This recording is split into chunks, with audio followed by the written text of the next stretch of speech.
Tuesday ng July 22, 2025, 5:30 ng umaga, nakatakbo-takbo na ako dyan mga idol, nagpapapawis na ako dyan kasi alam mo na pa ang tao pag tumatanda na kailangan ng exercise. Every morning mga idol, ginagawa ko ang pagtakbo sa umaga, gusto kong pawisan. Kahit saan-saan lang ako tumatakbo mga idol, papuntang Kabalian, papuntang si Bernard, o kahit saang baryo mga idol, basta pawisan lang ako. At ang sarap kaya na pakiramdam pag umaga pa lang pag pinawisan ka na. Sa ganitong edad, tulad ko, kailangan ng exercise every morning, talagang pinagtatagaan ko para pawisan lang ako. Alam mo naman, pag tumatanda tayo, lalabas ng iba't ibang sakit, kaya kailangan natin mag-exercise. Yung lugar mga idol, tinatakbuhan ko, papunta yan ng San Isidro. At tapos, babalik ako, papuntang San Bernard. At pagdating sa San Bernard, magmumotor naman ako pauwi sa amin. Oo ha, di ba? Ang galing.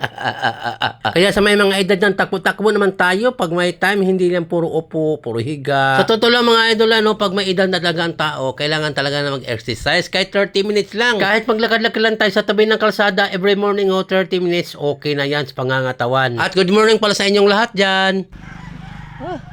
Hinihingal ako. Grabing hingal ko. Shout out. Good morning sa inyong tanan. Okay.